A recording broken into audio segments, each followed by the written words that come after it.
Lovage academy में आप सभी का स्वागत है। अगर आप इस चैनल पर नए हो तो सब्सक्राइब कीजिए, लाइक कीजिए एंड अपने दोस्तों के साथ शेयर कीजिए। इस लेक्चर में हम देखेंगे पाई डायग्राम। तो पिक्टोरियल रिप्रेजेंटेशन का और एक टाइप था जो कि है पाई डायग्राम। पाई का मतलब देखो पहले, पाई PIE, पाई मतलब केक। हम यहाँ इंडिया में केक बोलते हैं और फॉरेन कंट्री में उसको पाई बोलते हैं। तो पाई किस शेप का होता है? जनरली सर्कुलर शेप का होता है। केक जो हम घर में केक बनाते हैं वो उसी को ही पाई समझ लो। तो वो किस शेप में आता है? जनरली आप स्क्वायर में बना सकते हो, पर पाई का जनरल मतलब सर्कुलर केक। अब वो केक मुझे 5 हिस्सों में डिवाइड करने हैं। तो मेरे फैमिली में अगर 5 बंदे हैं तो मैं 5 पर्सन्स में वो केक इक्वली डिवाइड करना है। तो क्या करना पड़ेगा? देखो, हम इसको क्या सपोज कर सकते हैं, ये 100% का केक है हमारा। तो 100% डिवाइडेड बाय 5 क्या बनेगा हमारा? 20%। मतलब केक का 20% हिस्सा हर एक पर्सन को मिलने वाला है। फैमिली में हर एक पर्सन को 20% का हिस्सा मिलने वाला है। तो आप जैसे कि बुक में भी देख सकते हो, आपको एक डायग्राम दी है, the percentage of land and water. तो यहाँ बुक में जो दिया है आपको, percentage of land and water में क्या दिया है? 29% of land and 71% of water. तो ये हम रिप्रेजेंट किए, अभी तक किससे कर रहे थे? टेबुलर फॉर्मेट में किया, नहीं तो ग्राफिकल मेथड से रिप्रेजेंट कर रहे थे। पर इस टाइम कैसे में करना है? पाई डायग्राम में, पाई चार्ट में हमें इसका डाटा का रिप्रेजेंटेशन करना है। तो सिंपली यही है, कुछ नहीं है इसमें। सिर्फ अब बात ये बनती है कि हमारी जो सेंट्रल एंगल, मतलब पाई के अंदर जो सेंट्रल एंगल डिफाइन करेंगे हम, वो कैसे डिफाइन करेंगे, इसका भी एक एग्जांपल देता हूं आपको। अगर मेरे पास स्कोर्स है, कितने स्कोर्स है? 1 2 3 4, ये स्कोर्स है मेरे पास। अब 10 के लिए पाई का कितना, मतलब पाई का कितना परसेंटेज 10 में डिवाइड हो जाएगा, ये हमें चाहिए। तो क्या करना पड़ेगा? सिंपली उसके लिए भी फॉर्मूला है, फॉर्मूला बता देता हूं पहले आपको। फॉर्मूला में दिया है, the measure of central angle of a sector theta is equal to number of scores in the component divided by total number of score into 360। तो पहले यहां लिखता हूं, number of scores theta is equal to number of score in the sector divided by total number of score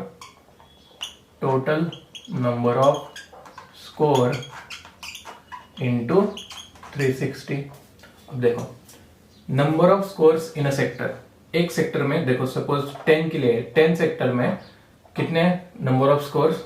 इस sector के लिए 10 divided by total number of scores. Total मतलब इन सारी की टोटल कर दो, क्या हो जाएगा?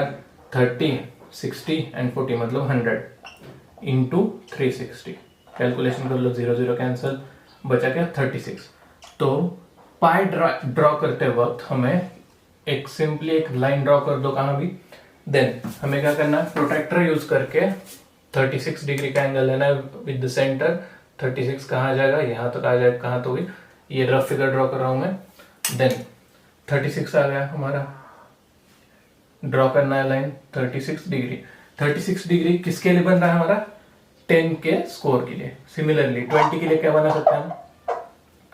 20 divided by total number of score 100 into 360। 1 0 cancel हो जाएगा। देन 36 इंटू 2 72, मतलब 72 डिग्री का एंगल हमें यहाँ बनाना पड़ेगा। किसके लिए? 20 के लिए। ये किसके लिए था? 10 के लिए। 72 डिग्री का एंगल। यह एंगल किस हिसाब से डिसाइड करते हैं हम? Number of scores in a sector divided by total number of score into 360। Simple है। यहाँ हम ये सब सारी चीजें डिटेल में हम प्रॉब्लम सेट में देखेंगे। सिंपली यहाँ क्या करना है? प्रॉब्लम सेट में फ्रीक्वेंसीज के लिए लेना है। अगर 4 फ्रीक्वेंसीज होंगे हमारे पास तो 10 के लिए क्या हो जाएगा? 10 divided by total number of frequency that is sum of frequencies is 100 into 360। ये बाकी चीजें हम प्रैक्टिस सेट में देख लेंगे। तो स्टार्ट करते हैं हमारा आज का प्रैक्टिस सेट 6.6। 6। सॉल्व करेंगे practice set 6.6। Question number 1, the age group and the number of persons who donated blood in the blood donation camp is given below. Draw a pi diagram from it. हमें क्या दिया है, age group दिया है and number of person, कि कितने लोगों ने, किस उम्र के बीच में कितने लोगों ने हमें ब्लड डोनेट किया है ब्लड डोनेशन कैंप में। अब देखो हमें क्या चाहिए, पाई डायग्राम में सेंट्रल एंगल भी चाहिए, इसलिए थर्ड कॉलम बना दो, major of central angle that is theta. First column में क्या है, एज ग्रुप, सेकंड कॉलम में frequency that is number of person, and third में दैट इज हमारा सेंट्रल एंगल। फर्स्ट में फर्स्ट एज ग्रुप क्या है हमारा, 20 से लेके 25 के बीच में। अब पहली चीज तो आपको क्या करना है, लास्ट कॉलम में टोटल लेना है, क्योंकि हम फ्रीक्वेंसी के टोटल करके ही सेंट्रल एंगल कैलकुलेट कर सकते हैं। 80 प्लस 60 प्लस 25 प्लस 35, इनके कैलकुलेशन कर दो, टोटल बनेगी आपकी एडिशन 200। अब देखो total number of scores is equal to 200, ये बन गया हमारा। देन 80 के लिए क्या बनेगा, number of score in the sector, मतलब 20 एंड 25 के बीच में जो सेक्टर आ रहा है हमारा, उसके लिए रीडिंग कितनी है 80 divided by total number of score 200 into 360। देखो इसका कैलकुलेशन कर दो, 1010 कैंसिल यहाँ हो जाएगा, 36 इंटू 8 डिवाइडेड बाय 12। पहले तो ये भी कर दो, 4 आ जाएगा, 36 इंटू 4, ये बनेगी आपकी कैलकुलेशन 144। तो यहाँ ब्रैकेट के बाहर भी लिखता हूँ, अंदर ही लिख लेता हूँ, is equal to 144 degrees. Theta हमारा सेंट्रल एंगल किस में आएगा, डिग्रीज के बीच में। सेकंड के लिए सेम 60 डिवाइडेड बाय 200 इंटू 360 कर दो कैलकुलेशन, 0 कैंसिल, ये 3, मतलब 36 into 3 that will be 108 degrees. Same इसके लिए 25 divided by total number of score 200 into 360 is equal to क्या बन जाएगा, कैलकुलेशन करके देख लो, 63 डिग्रीज। कैलकुलेशन आप आंसर घर में होमवर्क में क्रॉस चेक कर सकते हो। इसके लिए 35 divided by 200 into 360 and that will B 45 degrees. अब एक बार इन जो डिग्रीज आई है हमारी उसका कैलकुलेशन कर लो, दैट इज समेशन, ये बनेगा आपका 360 डिग्रीज। इसका मतलब देखो हमारा सर्कल का टोटल मेजरमेंट क्या होता है, मतलब इस लाइन से यहां मेजर करते जाऊंगा, फिर यहां आऊंगा तो क्या मिलेगा हमें, 360 डिग्री का फुल एंगल मिलेगा। मतलब हमारी रीडिंग परफेक्ट, कैलकुलेशन सही आ रहा है, 360 यहां आना चाहिए, और टोटल कितनी बनी है 200। अब क्या करना है, हमें सर्कल ड्रॉ करना है एंड उसके बीच में एक करस्पॉन्डिंग सेंट्रल एंगल लेके उस पर मेजरमेंट लिख देनी है। ड्रॉ करता हूं, तो ये बन गई हमारी पाई diagram for this given information. तो क्या किया हमने, सिंपली आपका जितना पेपर है, अगर नोटबुक होगा नोटबुक पे, नहीं तो एग्जाम पेपर होगा एग्जाम पेपर पे, क्या करना है, सुटेबल सर्कल बनाना है, उसका मेजर रैंडम रख दो। कोई ऐसी चीज नहीं है कि इतना सेंटीमीटर का रेडियस लेके ही आपको सर्कल बनाना है, रैंडम सर्कल बना दो। सर्कल बनाने के बाद आपको क्या करना है, वह परफेक्ट आ गया। तो सर्कल बनाने के बाद उसका सेंटर पॉइंट पता होगा आपको। अब सेंटर पॉइंट से पहली डिग्री कौन सी है, 144 डिग्रीज पे एक एंगल बनाना है। सिंपली एक लाइन बना दो, रैंडम लाइन बना दो सीधी, उसको क्या हो जाएगी, ये सर्कल की रेडियस। अब यहां से आपको प्रोटेक्टर यूज करना है, सेंटर में उसका सेंटर रख दो प्रोटेक्टर का, कितना दिया है हमें 144 डिग्रीज। अब क्या करना है हमें, सिंपली 144 डिग्री यहाँ देखते जाना है, 144 डिग्री पे मार्क लगाना है। प्रोटेक्टर निकालने के बाद उस पे हमें स्केल के मदद से लाइन बना देनी। तो ये क्या बन जाएगा हमारा 144 डिग्री का एंगल। अब इसमें आपको इंफॉर्मेशन भी लिखनी पड़ेगी, पर्सन्स ऑफ एज ग्रुप 20 से टू 25। यह पूरा सेंटेंस आपको यहाँ लिखना पड़ेगा, जगह कम थी इसलिए मैंने 20 एंड 25 लिख दिया। सेम 25 एंड 30 के लिए क्या हो जाएगा 108 डिग्री। सेम प्रोटेक्टर बीच में रख दो, 108 डिग्री मेजर कर दो, मार्क बना दो। सेम बाद में स्केल लेके वो लाइन ड्रॉ ज्वाइन कर दो। उस वैसे ही 45 के लिए बनाना है एंड 45 के लिए बना देंगे तो लास्ट कॉलम बचेगा वो अपने आप ही 63 के लिए बन जाएगा, दैट इज 30 से लेकर 35 के एज ग्रुप तक, जैसे कि यहाँ बनाया। सिंपल है, बहुत सिंपल है पाई डायग्राम। सिर्फ आपको एक सर्कल बनाना है, रैंडम रेडियस का एक सर्कल बनाना है, देन लाइन ड्रॉ कर दो, दैट इज उसकी रेडियस। रेडियस के बाद 1 बाय 1 एक एक डिग्रीज आपको लेनी है। Central angle, that is central angle, protractor के मदद से आपको एंगल मेजर करना है, डॉट लगाना है एंड उसके बाद स्केल से centre and that point join कर लेना है एंड देन मार्किंग कर दो कितने का एंगल है, 144 डिग्रीज का। उसके बीच में क्या लिखना है, पर्सन ऑफ एज ग्रुप 20 से लेके 25 तक।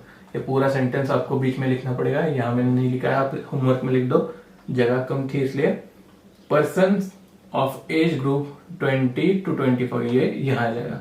ऐसे ही 1 बाय 1 डिग्रीज आपको सेंट्रल एंगल आपको ड्रॉ करते जाना है, वो क्या हो जाएंगे डिग्रीज में। तो नोट डाउन दिस फिगर और take a screenshot of this. Solve करते हैं question number 2 from practice set 6.5। The marks obtained by the student in different subject are shown, draw the pie diagram showing the information. देखो हमारे पास subjects है and according to that corresponding उनके marks भी है। तो ये लिखना भूल गया मैं, 50, 70, 80, 90, 60, 50, 90, 60 एंड 50। हर एक सब्जेक्ट वाइज हमें मार्क्स भी गिवन है। अब हमें क्या करना है, इस गिवन इंफॉर्मेशन के हिसाब हेल्प से पाई डायग्राम ड्रॉ करना है। पहले तो क्या करना था हमें, समेशन ऑफ एफ आई मतलब फ्रीक्वेंसी, मार्क्स क्या है बनेंगे हमारे फ्रीक्वेंसी, इनकी समेशन करना है। एडिशन कर लो, 50 प्लस 70 120, 120 प्लस 80 200, 200 प्लस 90 290 एंड ये 110, 290 प्लस 110 क्या बनेगी इनकी एडिशन 400। तो समेशन ऑफ एफ आई 400। अब major of central angle, central angle के लिए क्या करते हैं हम, स्कोर इन दैट सेक्टर कितना है 50, total number of score 400 into 360, calculation कर लो, 400 divided 50 divided by 400 into 360, 1010 cancel, ये भी कैंसिल हो जाएगा, 36 इंटू 5/4। इसका कैलकुलेशन पहले से ही करके रखा था मैंने, इसका कैलकुलेशन है 45 डिग्री। सेकंड के लिए 70 डिवाइडेड बाय 400 इंटू 360, कैलकुलेशन कर दो, इसका कैलकुलेशन क्या बनेगा 63 डिग्रीज। ये सारे कैलकुलेशन आप होमवर्क में क्रॉस चेक कर सकते हो। तो last 80 upon 400 into 360 is equal to क्या बन जाएगा इसकी 72 डिग्रीज। 1 बाय 1 आप भी क्रॉस चेक करते जाओ, calculations 90 divided by 400 into 360, 10 cancel. इसका रीडिंग मैंने पहले से ही बना के रखा था कैलकुलेशन टेबल, तो इसका कैलकुलेशन है 81 डिग्रीज। इसके लिए 60 divided by 400 into 360 is equal to, इसका रीडिंग है 45 degrees and last 50 divided by 400 into 360 जो कि हमने यहाँ बनाया था उसका रीडिंग आ जाएगा 45 डिग्रीज। तो हमारे पास सारे सब्जेक्ट्स की मेजर ऑफ सेंट्रल एंगल मिल गया, दैट इज थीटा। तो हम इसके मदद से इसका कैलकुलेशन करके देख लो, इसका कैलकुलेशन भी क्या बन जाएगा 360 डिग्रीज। तो हमारा जो सर्कल होता है उसका मेजर कितना होता है 360 डिग्रीज, मतलब हमारा कैलकुलेशन है वो कैलकुलेशन राइट है। तो अब इसके हिसाब से पाई डायग्राम ड्रॉ करेंगे। तो पाई डायग्राम ड्रॉ करके दिखाता हूं आपको। According to given central angles मैंने पाई डायग्राम ड्रॉ कर दी। क्या किया, पहले तो सिंपली एक सर्कल बना दिया, देन कंपास की मदद से सर्कल बना दिया। सेंटर लेना है, सेंटर से एक लाइन रैंडम ड्रॉ करनी है सर्कल के ऊपर, वो क्या बन जाएगी सर्कल की रेडियस।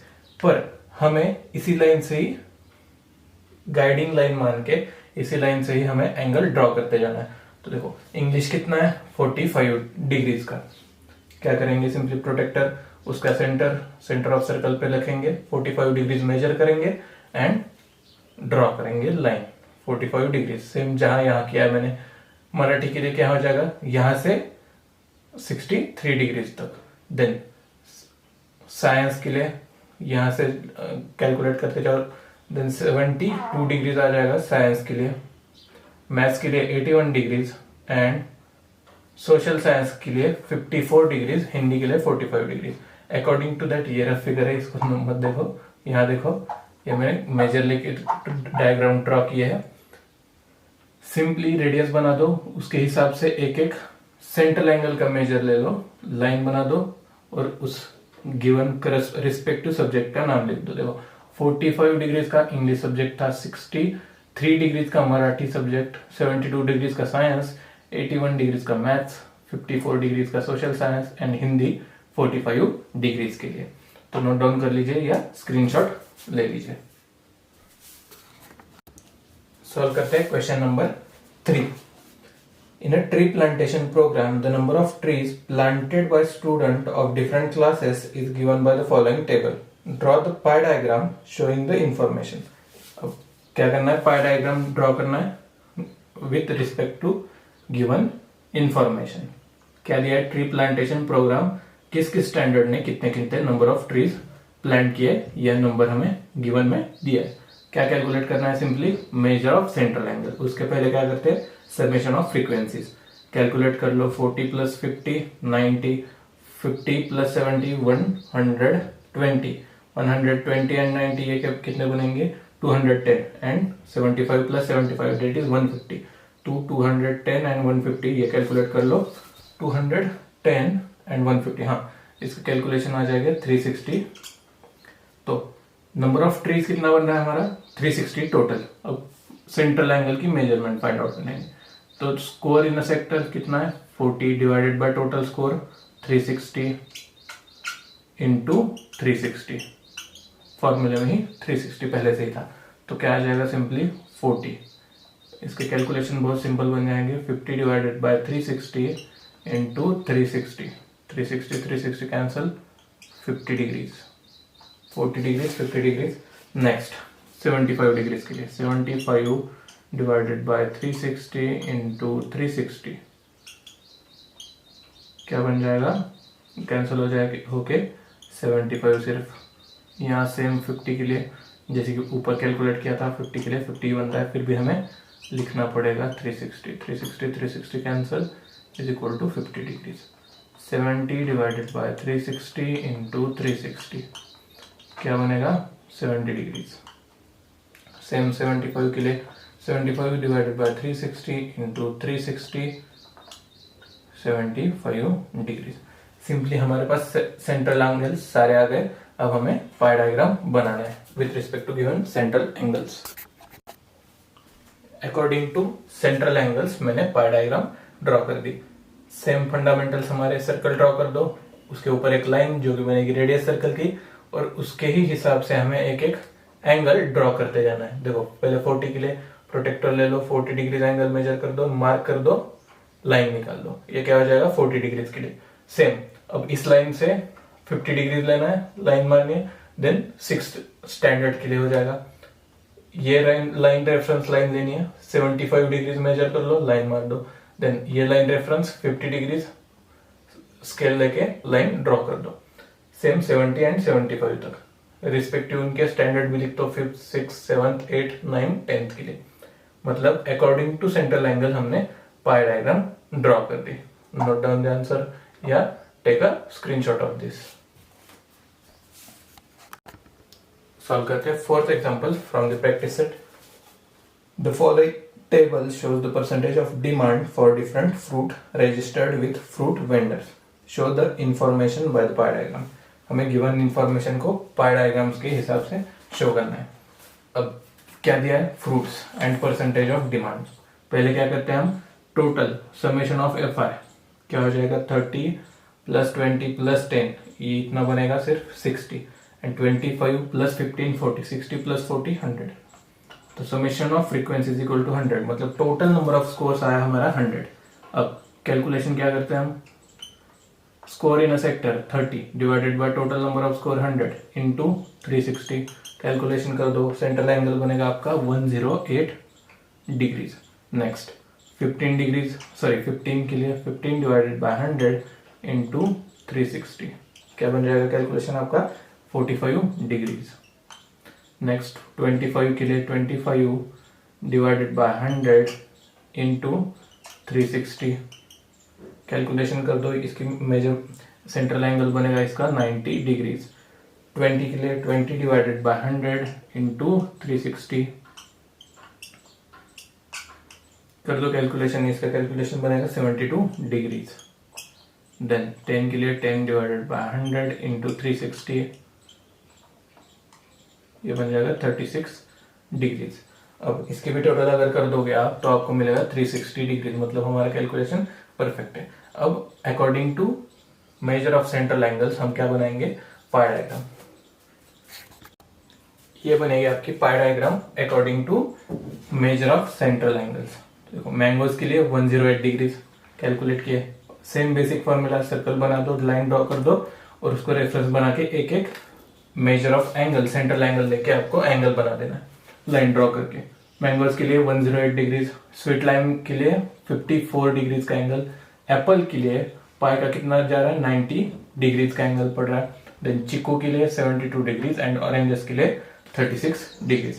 अकॉर्डिंग टू दिस आप अपने नोटबुक में भी पाई चार्ट बना सकते हो या पाई डायग्राम बना सकते हो। Take a screenshot of this. Solve करेंगे question number 5। The pie diagram in the figure shows the properties of different worker in the town. Answer the following question. वहाँ हमें पाई डायग्राम दिया है, क्या करना है, 1 by 1 क्वेश्चंस के आंसर लिखते जाने। फर्स्ट क्वेश्चन है, if the total number of worker is 10,000 how many of them are in the field of construction. अब देखो ए पार्ट का आंसर यहाँ लिखता हूं मैं, A is equal to first का आंसर है first sub question, how many workers are there in the field of construction. तो कंस्ट्रक्शन का हिस्सा पता है हमें central angle that is 72 degrees का, मतलब हम फॉर्मूला कैसे यूज कर सकते हैं, central angle that is theta is equal to number of people in field of construction, तो हमें पता नहीं है इसलिए एक्स ले लेंगे, divided by total number of worker, there are 10,000 worker into 360। तो एक्स की वैल्यू इस प्रकार हम कैलकुलेट कर सकते हैं। तो total number of workers in a construction field के लिए क्या ले लेंगे हम, x, let x people work in construction field।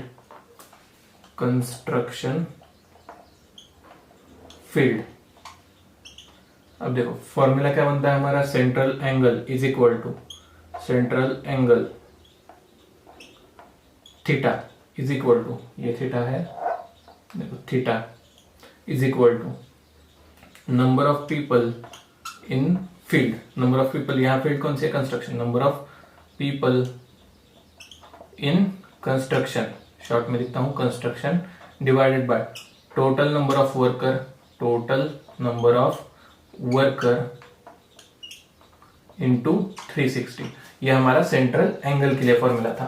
अब हमारे पास सेंट्रल एंगल पहले से ही पता है, देयरफॉर 72 डिग्रीज ये है हमारा central angle for construction। 72 degrees is equal to number of people in a construction field x divided by total number of worker 10,000 into 360। Simple है, अब सिंपली हमें कैलकुलेशन करते जाना। देन x के लिए क्या हो जाएगा, x is equal to numerator का डिनोमिनेटर में एंड डिनोमिनेटर का न्यूमरेटर में, that is x is equal to 72 into 10,000 divided by 360। तो इसका कैलकुलेशन कर दो, आपको कैलकुलेशन मिल जाएगा x is equal to 2000 peoples. तो फर्स्ट का आंसर क्या बन गया, there are 2000 peoples working in a construction field. तो नोट डाउन कर लो आंसर, फर्स्ट का आंसर सेकंड, ये रब करने बाद सेकंड लिखते जाएंगे। तो फर्स्ट का answer 2000 workers are working in a construction field, note down कर लो। देन सेकंड पे आते हैं, हमारे सेकंड क्वेश्चन क्या दिया है हमें, बुक में देख लो, यहाँ डिस्प्ले भी हो जाएगा। सेकंड क्वेश्चन में क्या है हमें, how many workers are working in administration. तो देखो एडमिनिस्ट्रेशन पाई चार्ट में कहा बन रहा है 36 डिग्री है। Second, let y be the workers working in administration administration, एक मिनट, एडमिनिस्ट्रेशन क्या है, एडमिनिस्ट्रेशन, हाँ स्ट्रेशन। अब देखो एडमिनिस्ट्रेशन में कितने सेंट्रल एंगल है हमारा, 36 डिग्रीज। सेम प्रीवियस जो फॉर्मूला लिखा था वो लिख दो, क्या था, central angle that is 36 degree is equal to number of worker in administration, जो कि पता नहीं है इसलिए y, divided by total number of worker that is 10,000 into 360। Simplification कर दो, y इज इक्वल टू क्या हो जाएगा, 10,000 into 36 divided by 360, 1010 cancel, 1 by 1, then क्या आ जाएगा आपका answer, y is equal to 1000, therefore y is equal to 1000 workers. मतलब 1000 workers are working in the administration field. तो नोट डाउन कर लो आंसर, सिंपल है, सिर्फ हमने फॉर्मूला में हम अपनी वैल्यूज पुट डाउन कर दी।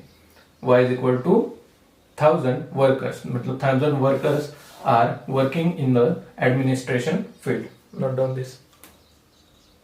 थर्ड कैलकुलेट करते हैं, हमारा थर्ड में क्या दिया है हमें, थर्ड क्वेश्चन है हमारा, what is percentage of worker in the production. Third, production में कितने वर्कर्स है ये हमें फाइंड आउट करना है। तो सिंपल है फॉर्मूला, आप आपके परसेंटेज मतलब जो रिजल्ट आया उसके परसेंटेज कैसे कैलकुलेट करते हैं, मिले हुए marks that is mark obtain divided by total marks into 100। Same ये फॉर्मूला यहाँ यूज करेंगे, परसेंटेज ऑफ, क्या चाहिए हमें, percentage of worker in production, percentage of workers in production, क्या बन जाएगा, देखो प्रोडक्शन में कितना सेंट्रल एंगल आ रहा है हमारा, पहले तो 90 degrees divided by total angle कितना होता है सर्कल का, 360 डिग्रीज, मतलब mark obtain divided by total mark into 100। Same उस फॉर्मेट में हमें लिखते जाना, 90 डिवाइडेड बाय 360 इंटू 100, कर दो calculation, 1010 cancel, then 9 divided by 36 क्या आ जाएगा, 9 चौक 36, 1 by 4 इंटू 10, मतलब इसका भी कैलकुलेशन कर दो, क्या बनेगा आपको 25%। तो 25% workers are working in a production field. तो नोट डाउन कर लो 1 2 3 इन सारे का आंसर। फर्स्ट का आंसर क्या था, 2000 workers are working in a construction field, second answer 1000 workers are working in administration field, and third का answer 25% workers are working in a production field. Note down this. Solve करते हैं last question from this practice set, that is question number 6। The annual investment of a family are shown in the pie diagram. Answer the following question based on it. तो first question दिया है हमें, if the investment in shares is 2000 rupees, find the total investment. अब देखो 2000 rupees पाई diagram में 2000 rupees shares में invest किया है, तो हमें according to pie diagram total investment find out करनी है। तो फर्स्ट का आंसर, अब देखो द टोटल इन्वेस्टमेंट हमें पता नहीं है, इसलिए हम x मान लेते हैं सपोज। तो let x be the total investment.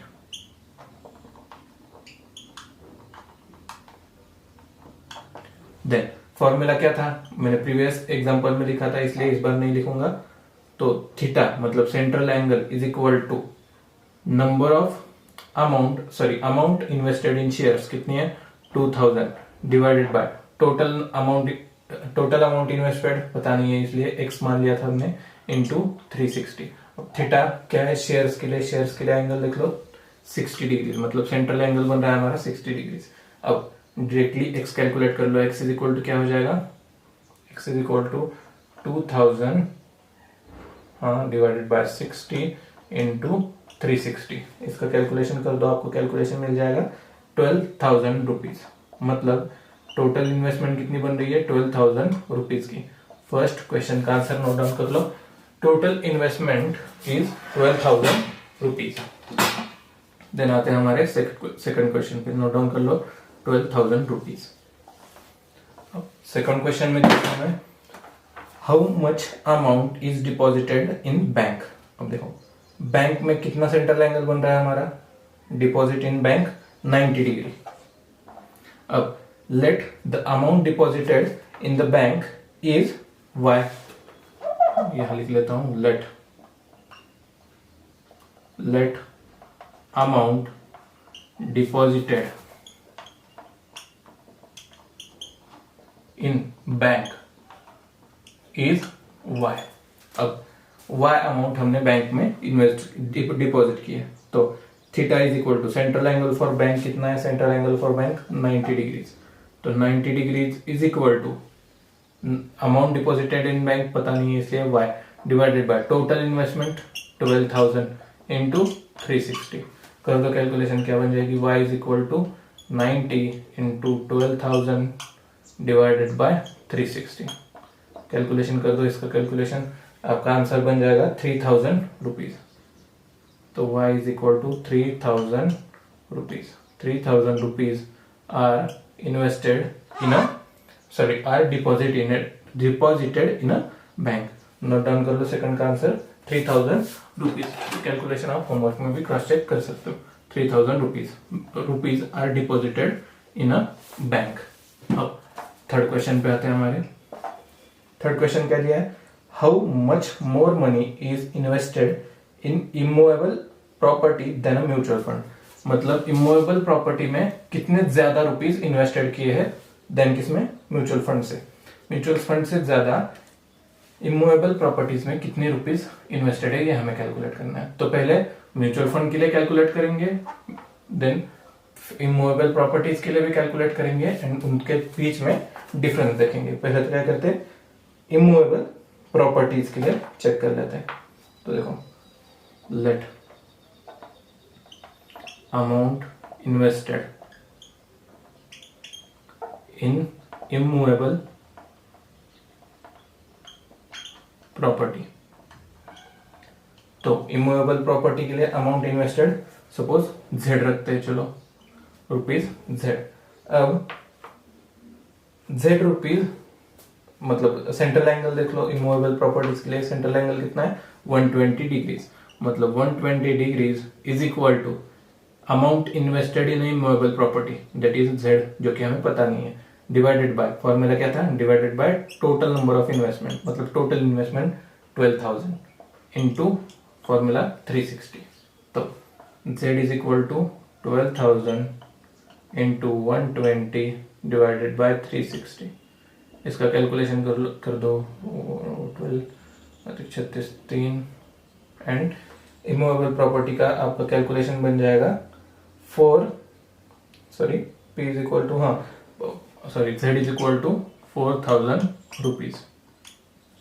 ये बन जाएगा आपका इमूवेबल प्रॉपर्टीज में किया हुआ इन्वेस्टमेंट। अब क्या करना है, सिंपली म्यूचुअल फंड के लिए इन्वेस्टमेंट कैलकुलेट करना है। डायरेक्टली मैं उसके लिए यहाँ z लिया था, उसके लिए p लेता हूं। चलो, let p for mutual fund, short में लिखता हूँ p फॉर म्यूचुअल फंड।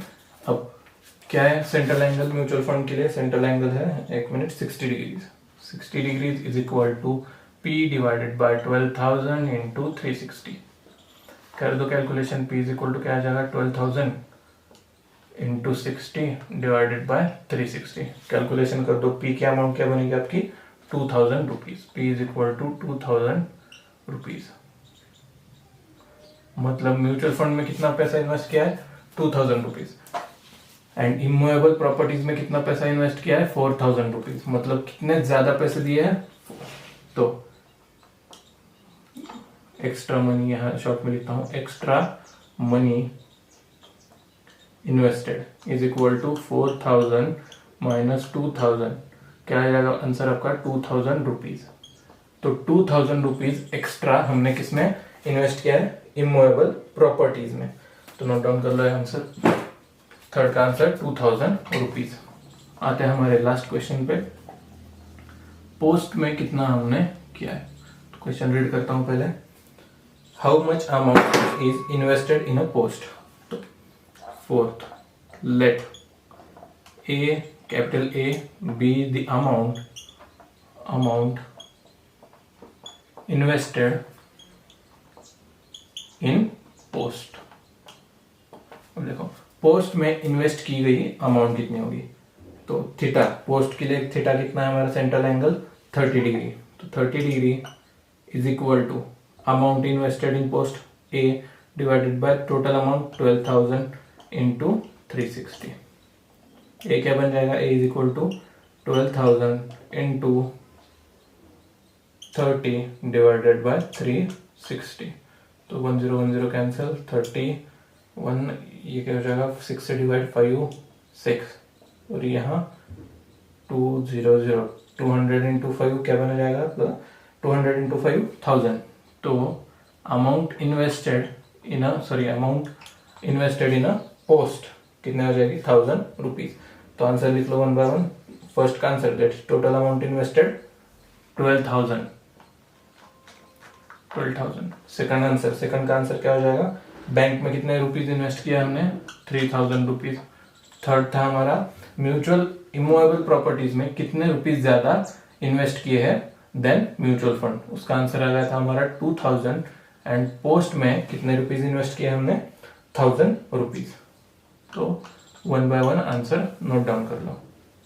यहाँ खत्म होता है हमारा प्रैक्टिस सेट 6.6। तो प्रैक्टिस मिसलेनियस एक्सरसाइज हम नेक्स्ट लेक्चर में सॉल्व करेंगे। तब तक के लिए थैंक यू। तो दोस्तों लाइक कीजिए, सब्सक्राइब कीजिए और शेयर भी कीजिए।